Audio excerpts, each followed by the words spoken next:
जेरैबो दैबानानि थासारि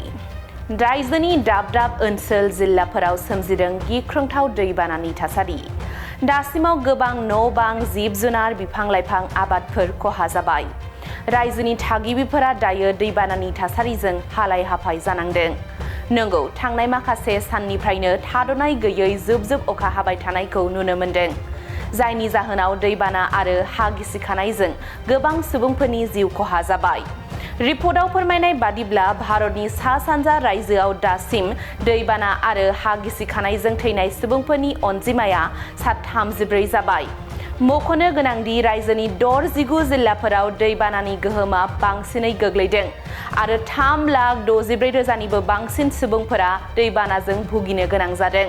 बेजों लोगोसेनो 696 जुनारफोराबो दैबानानि गोहोमजों जिउ खहा जाबाय होननानै आसाम स्टेट डिजास्टार मेनेजमेन्ट अथ'रिटिआ फोरमायथिदों बेनि अनगायैबो लामा रोगाथाय आरो ट्रेन सिबिथायफोरावबो गोबां हेंथा नुजाथिनायखौ नुनो मोनदों जायनि जाहोनाव रायजोनि थागिबिफोरा थांलाय फैलाय हान्थामेला खालामनायाव खैफोदजों जुजिनो गोनां जादों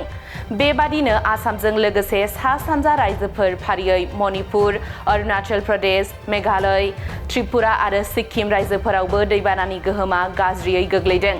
मिथिनो मोननाय बादिब्ला सिक्किमाव हा गिसिखानायनि जाहोनाव सा 1,500सो दावबायारिफोरा थाबथानानै दंमोन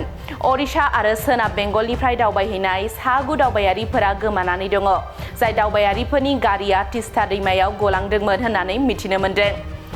बेबादिनो मणिपुराव जानाय दैबानायावबो 3,800निबो बांसिन सुबुंफोरनाव गोहोम गोग्लैदों खमैबो 883 न'फोरखौ खहा खालामदों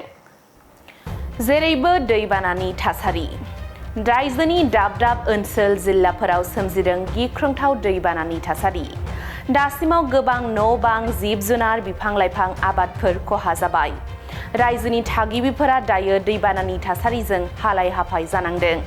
नंगौ थांनाय माखासे साननिफ्रायनो थाद'नाय गैयै जुब जुब अखा हाबाय थानायखौ नुनो मोनदों जायनि जाहोनाव दैबाना आरो हा गिसिखानायजों गोबां सुबुंफोरनि जिउ खहा जाबाय रिपर्टआव फोरमायनाय बादिब्ला भारतनि सा सानजा रायजोआव दासिम दैबाना आरो हा गिसिखानायजों थैनाय सुबुंफोरनि अनजिमाया 34 जाबाय मख'नो गोनांदि रायजोनि 69 जिल्लाफोराव दैबानानि गोहोमा बांसिनै गोग्लैदों आरो 3,64,000निबो बांसिन सुबुंफोरा दैबानाजों भुगिनो गोनां जादों बेजों लोगोसेनो 696 जुनारफोराबो दैबानानि गोहोमजों जिउ खहा जाबाय होननानै आसाम स्टेट डिजास्टार मेनेजमेन्ट अथ'रिटिआ फोरमायथिदों बेनि अनगायैबो लामा रोगाथाय आरो ट्रेन सिबिथायफोरावबो गोबां हेंथा नुजाथिनायखौ नुनो मोनदों जायनि जाहोनाव रायजोनि थागिबिफोरा थांलाय फैलाय हान्थामेला खालामनायाव खैफोदजों जुजिनो गोनां जादों बेबादिनो आसामजों लोगोसे सा सानजा रायजोफोर फारियै मणिपुर अरुणाचल प्रदेश मेघालय त्रिपुरा आरो सिक्किम रायजोफोरावबो दैबानानि गोहोमा गाज्रियै गोग्लैदों मिथिनो मोननाय बादिब्ला सिक्किमाव हा गिसिखानायनि जाहोनाव 1,500सो दावबायारिफोरा थाबथानानै दंमोन ओडिशा आरो सोनाब बेंगलनिफ्राय दावबायहैनाय 9 दावबायारिफोरा गोमानानै दङ जाय दावबायारिफोरनि गारिया तिस्ता दैमायाव गलांदोंमोन होननानै मिथिनो मोनदों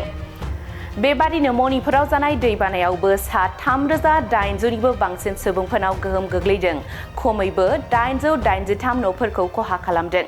मोनसे गोजोनथाव रादाब क'क्राझार सहरनि साई मन्दिरनि साखाथियाव आर&बि र'ड वार्ड नम्बर 6 आव थानाय ब्रह्मानन्द ITI क'क्राझारआ नोंथांमोननि थाखाय लानानै फैदों मोनसे सनानि खाबु आथिखालनि बादायलु मुगायाव नोंथांखौ साख्रिनि थाखाय साखाफारा खालामनो ब्रह्मानन्द ITI क'क्राझारआ गासै 9 भकेशनेल कर्स लानानै फैदों आरो बे 9 भकेशनेल कर्सफोरा जादों electrician course 2 years course stenography 1 year course COPA computer operating and programming assistant 1 year course beauty and Wellness 1 year course, Sewing Technology 1 year course. Beauty and Wellness आरो Sewing Technology आव नोंथाङा बेसेन नाङै मुं थिसननो हागोन। ब्रह्मानन्द ITI क'क्राझाराव highly qualified faculties दं आरो 100% job assistant। बेजों लोगोसेनो बेयाव flexible class timingनि खाबुबो दङ। बेयाव CIPET, TUL गुवाहाटी बायदि नेशनेल इनस्टिट्युटफोराव एजुकेशनेल टुरनि थाखाय लानानै थाङो आरो रेलवे वर्कशप बङाइगाव APDCL बायदिफोराव इन्टार्नशिपनि थाखाय दैथायहरनाय जायो। आबुङै मिथिनो थाखाय ब्रह्मानन्द ITI क'क्राझाराव थांनानै एबा 9101325849 एबा 86386832443 मबाइल नम्बराव कल खालामनानै सोलाद लानो हागोन।